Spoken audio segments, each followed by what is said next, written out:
record. So, okay, you are forewarned. Uh, I've been more involved with the interfaith uh, than the ecumenical in the 2000s because of the uh, trips that I led to Turkey and getting to know a good number of Muslims and um, sharing uh, faith and outlook with them. So, what are our cups? Mine is a Turkish cup, which Oh, I really? usually do on. Mine says Father Crean. It's one of my interims that I did in Ojai, And St. oh, hi, Andrew's okay, Episcopal in Ojai. That was my penultimate uh, assignment as interim hmm priest. Final one being in Ontario. I don't know if you can see, I've got, mine is, it's just a simple porcelain. I switched from sort of stone, yeah, my Christmas cups to my more yeah. porcelain-like. Unfortunately, the automatic. Oh, there you can see it much better when you lift it up to your. Oh, yeah, okay. Yeah, I was a there little you too can. close. When you were putting it in front of the lens, basically what happened was the algorithm for the background decided that that was one of the things that the background should cover. Right. It's Right. interesting. Yeah. It showed your hand holding the cup, but it did not show the cup. Oh, And it did not show your face behind it either. It showed the background. Interesting. So anyway, I was the one bit of ecumenical dialogue I was involved in for probably about 4 or 5 years was evangelical Really? Roman Catholic. Oh, yeah. And I rather enjoyed that and had some very good, very good sessions. One of the things that was very striking was that what most of the evangelicals to put up with, and they were mostly associated with Fuller in Pasadena. Yeah, right. But what they had to put up with was being regarded as dangerous, if not heretical, by their peers. And it was interesting to hear some of the stories about that.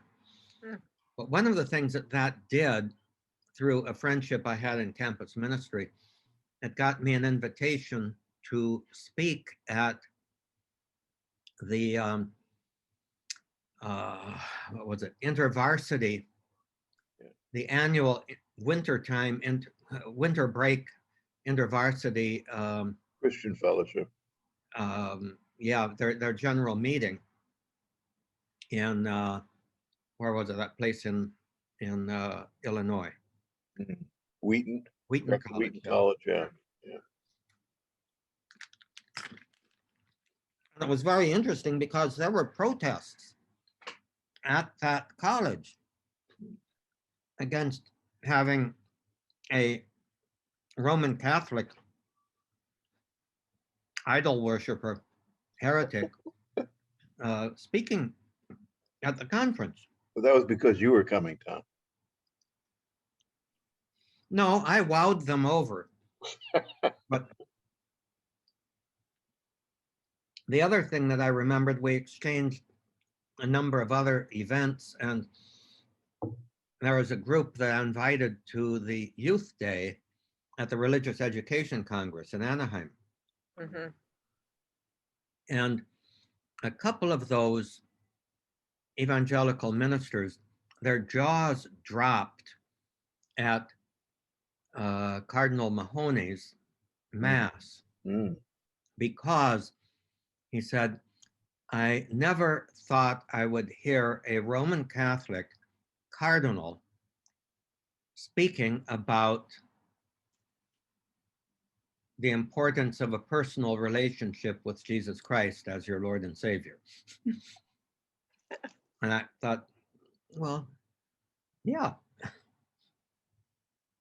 Well, yeah, I mean, it's there, but we don't sit around talking about it all the time.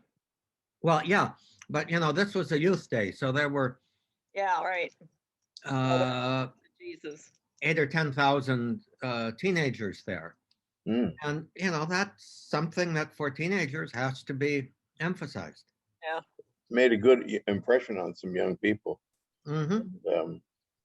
He was very sensitive to that, that aspect of evangelicalism, which is great, and I had a lot to do with the charismatic movement when I was in Hawaii.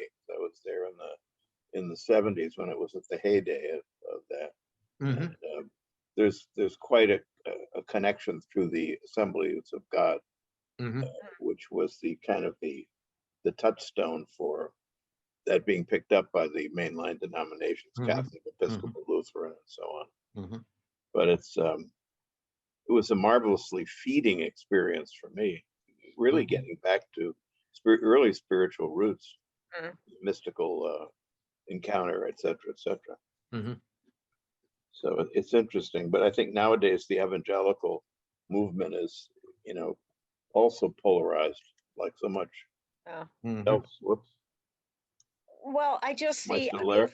my information, that I gather from, sort of out there in the cyberspace or wherever, is that there's so many evangelicals now that are actually converting to Catholicism because they're so disenfranchised by, you know, the whole, I guess, the more,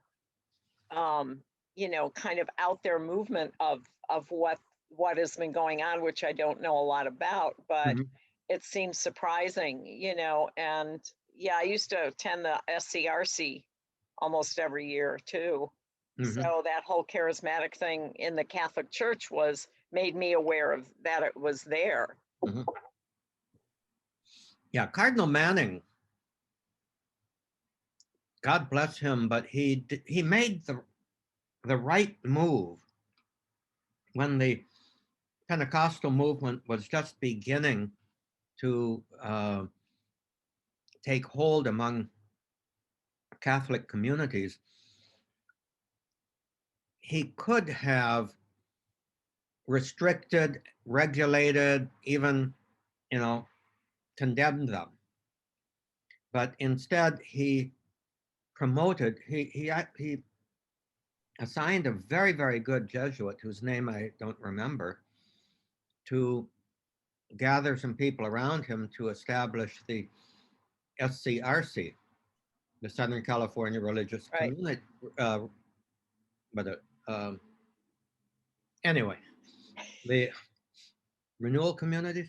Right. Yeah. Renewal. Yeah. I can never remember what it Mm. stands for. So, But that group was basically, and the Jesuit who led it himself, of course, was he was charismatic in outlook, but not charismatic in personality. He had a very low key personality, but he was able to draw people together in a way that it became a very participative, one might even say democratic sort of organization dedicated basically to hold people together in their Catholic identity. When there were a lot of uh, forces within that movement, the evangelical movement, to pull them away from a Catholic identity. mm, So uh, he did a really good thing. And of course, he supported it very much by himself attending many meetings and leading the SCRC September major meeting. Yeah, he must have been very forward-looking cardinal because of his work, for example, in founding the House of Priests, also with the Jesuit. I don't know if that would be the same Jesuit, but there was some No, it was Jesuit. not the same Jesuit. That Jesuit was a good friend of mine, John McAnulty. Yeah, McAnulty. Yeah. And he did not so much found the House of Priests or House of Prayer for Priests as he allowed it. He allowed McAnulty to come and establish it. Ah. And he gave, as is often the case, he gave full support in everything except money. Well, at least he didn't block it, you know, I mean, No. like, Well, He didn't block it, and he spoke very well of it, and he thought it was, wonderful. But a part of that was based on McAnulty's personality, and I got to know him that one year I was in Rome, and he one of the 2 years, I should say, and he was studying spirituality. He had already had a career. He was at that time, I think, in his 60s, possibly pushing 70. But he lived well into his 80s, I believe. But he was very strong that he felt called to minister to priests specifically in their areas where they're having challenges in their spirituality. Mm. And he definitely wanted to um,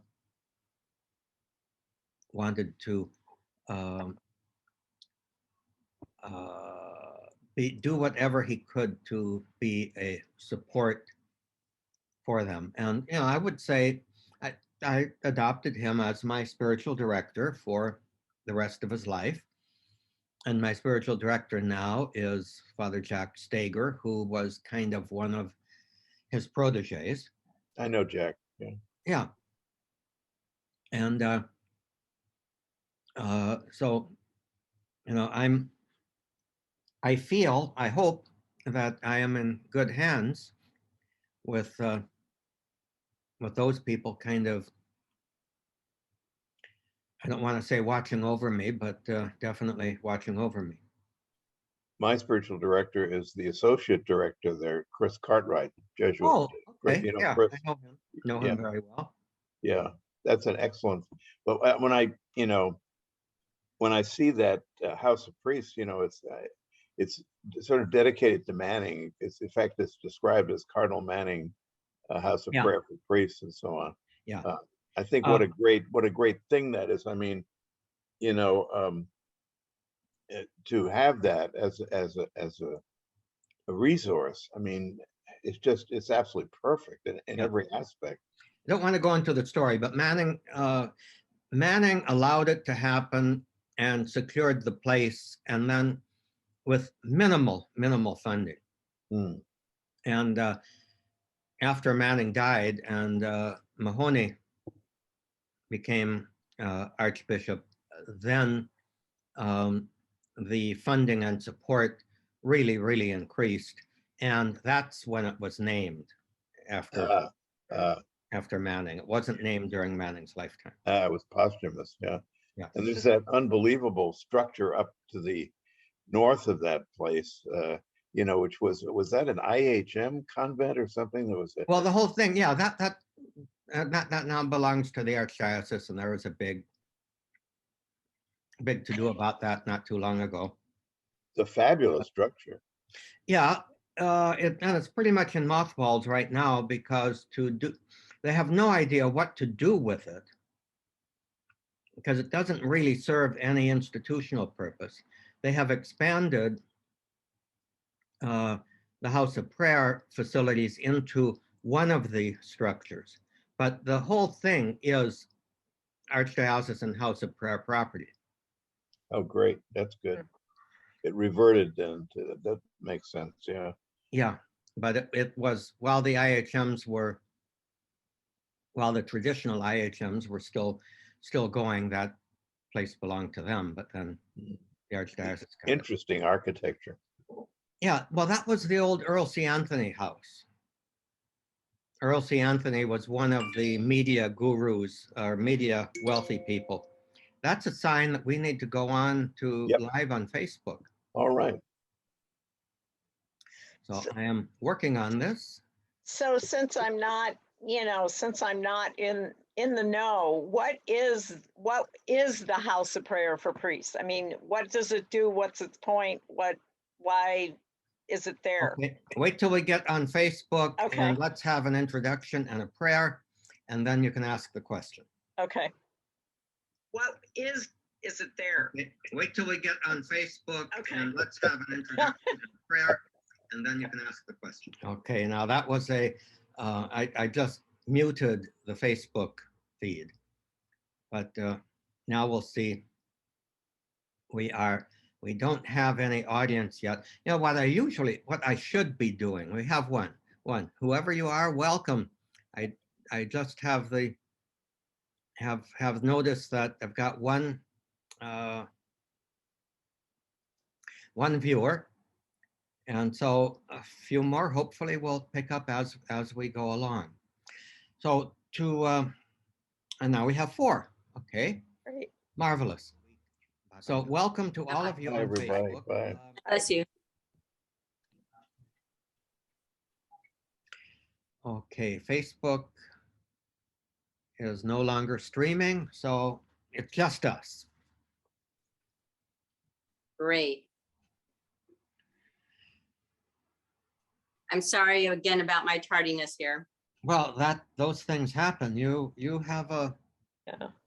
you have a lot of things that you're juggling. I used to say that the metaphor that I identified most with being a pastor was that of a juggler. Hmm. Juggling chainsaws and cotton candy. That's an interesting metaphor there. Uh-huh, uh-huh. It's dangerous juggling. Yeah. If the chainsaw's on, Well, of course Right. they're on. Yeah.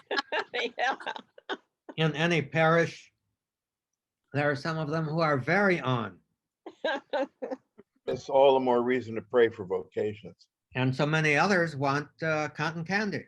That too. Right. Right. But it's a real ministry to pray for vocations because we're so short. And I think about it. I'm a member of a Bavarian Benedictine congregation as a priest oblate in Munich, and I read their Ordo every day. The Ordo is what the priest has to tell him where he is in his breviary and so on and so forth. And it also gives the necrology. And in that Bavarian Benedictine congregation, so many marvelous nuns. We commemorate their passing. Where are the nuns to replace them? And we talked about the IHMs earlier, but I mean, all of the religious vocations, but we desperately need diocesan clergy to staff our parishes. Yes. By the way, John, happy feast day. Oh, thank you. St. Henry? Yeah. Yeah, he was a great St. Henry, Heinrich und Kunigunde. Henry and Kunigunde was his wife. They're both considered saints in the Bavarian calendar. In fact, it's an obligatory memorial in the Bavarian and the Benedictine calendar. With us, it's optional memorial here. But yeah, he was the patron saint he is the patron saint of Benedictine oblates. Right. Huh. So it's yeah, I see you read your note in the brief this morning, Tom. I did. I did. So. How are you feeling, Father Tom? Pardon me? How are you feeling? Well, I am feeling fine. There's so far no effect of the radiation other than taking the total of about an hour out of my day for, well, no, not really that. Usually it's about half hour, 40 minutes out of the day for a 90-second zap. Wow. Talk about vaccines, you get jab, it's a jab. Well, this one, of course, is a zap. So far, so good. Good. As you know, I'm also on androgen deprivation therapy, which means hormone, which means I do get hot flashes. Your voice hasn't changed though. It's not a high pitch yet. No, not yet. Not yet. And I'm not noticing any. I'm not noticing any anatomical modifications either. Don't jump the gun, Susan.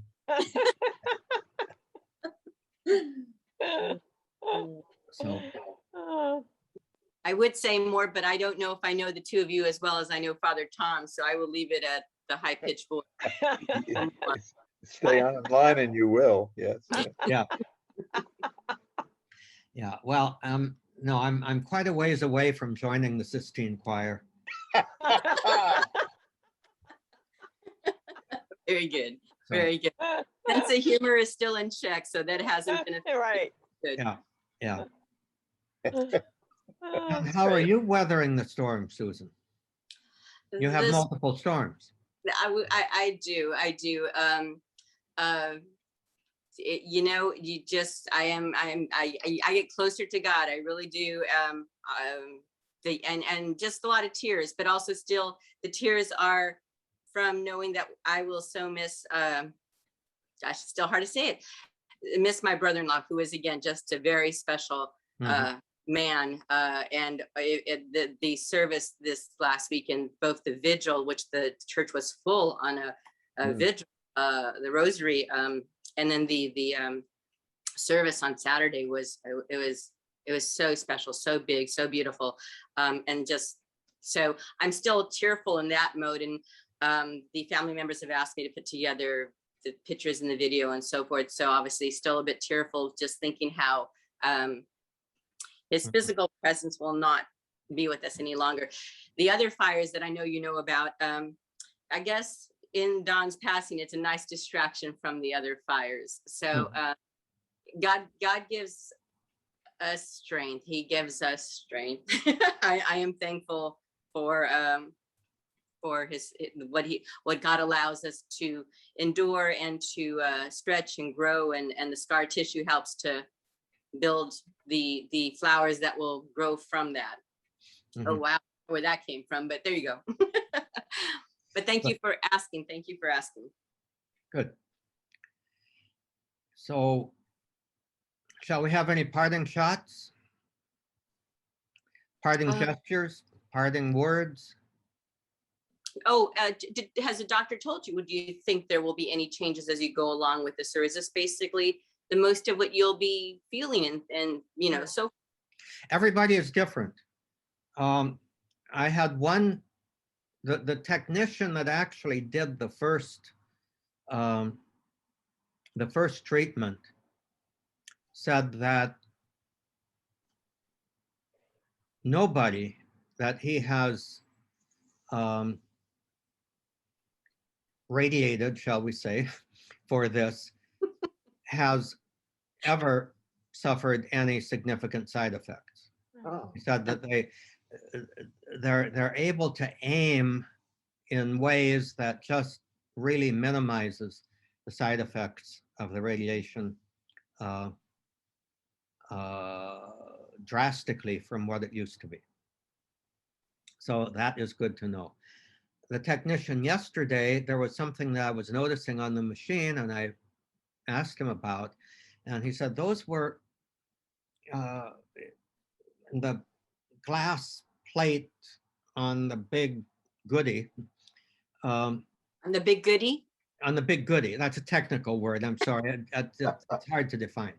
But there are a series of what look like little rods in all kinds of different adjustments. And he said those are essentially shutters to direct the beam and to regulate the beam. And they can, you know, he showed me that it's not just a circle. It's a rather irregular sort of pattern that they use. The doctor, you know, basically says, I want you to get this spot here in this shape, and then the technicians, you know, adjust the machine or give the input for the machine to adjust itself, because it's a very sophisticated computer apparatus. You So, had mentioned, I think that your lymph nodes in the I'll say groin area, in that area of that were larger than normal. That's how they found one out of them, that you, only one was detectable. Okay. So what they also say is, if one is detectable, there may be others that are prior to the stage of detection. The reason I asked was because, as I think I mentioned, they know that my dad has some form of cancer, but to do any testing to see if it's bladder, lymphoma, prostate, they believe it would kill him on the table to put him under or what have you. So Yeah. that's exactly what they detected was the lymph nodes. Two of the lymph nodes in the groin area were enlarged. So I think, well, Mhm. I guess I'm hoping it is prostate because that would be a slower process, hopefully, and not a really horrible process. But Well, certainly at his age, it would be. As they say, most older men do not die of prostate cancer, they die with it. But right, when it comes on younger, that can be a very different thing. And most forms of prostate cancer, they say, are indolent, meaning they don't reproduce fast. But something somehow or other, some way triggers some forms to become quite aggressive. So what I am very well aware of now is that just having the prostate removed, even if there's no sign of metastasis, doesn't mean that some stray cells got out in some way or another and right. lie dormant for 10 years or so, and then suddenly start saying, well, let's get going here. Majority of us actually walk around with different forms of cancer in our body where our body will either knock it down or they'll stay dormant, or exactly what you just said, where it's like, let's get a stretch and take a run here. So that's at least what I read recently on some article where it basically says probably the majority of us, without knowing, have some form of a cancer within. Yeah, well, all a cancer is just a cell that starts reproducing greedily, shall we say, without any relationship to its function, but just reproducing for its own sake. Right. And then it becomes, eventually an invasive tumor. But it's one of the jobs of our immune system to spot those cells and get rid of them. Right. And sometimes the immune system doesn't do its job. Sometimes it gets overwhelmed. So all kinds of factors. Yeah.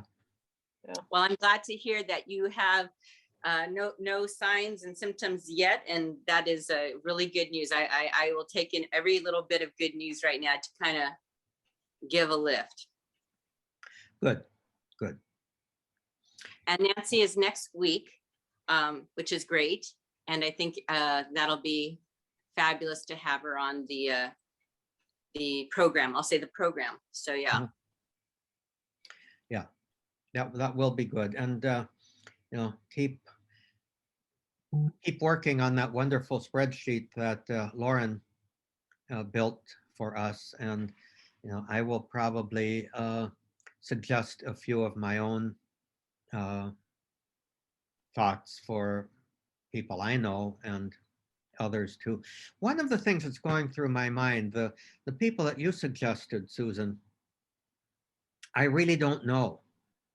And I'm wondering if it might be good if whoever suggests somebody to actually make that contact and invite them, we can all communicate by email as to getting everybody's okay for this, that, or another, but to kind of take the initiative of then be the one who welcomes them onto the scene and kind of takes the lead in, I don't like to use the word interview, but I'll use the word interviewing them. At least. Susan. Her picture went away. Her cell phone Just away. lost her. Huh. Oh dear. Oh, well. Oh. So anyway, shall we call it a morning? Sounds good. Yeah. Yeah, it was really Good for fun. me.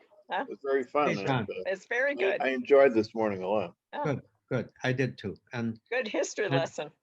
I hope that our Facebook people are accustomed to this kind of session going whichever way, because there's a certain charm in that.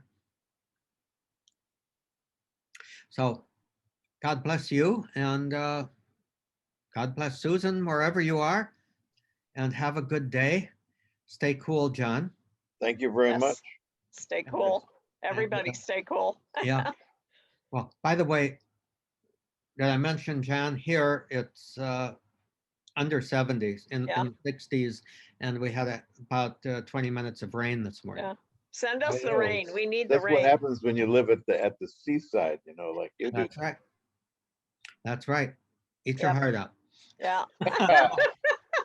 Well, don't forget, I have friends in Redondo, so someday. I'll- Yeah, so do I. So do I. Yeah. Well, come And on Long by. Beach too. Come on by. Bye. All right. well, God Bye-bye. bless you. Have a good Take week. care. Pax You too. Vobis. Bye-bye now. Good luck, Father Tom. Thank you.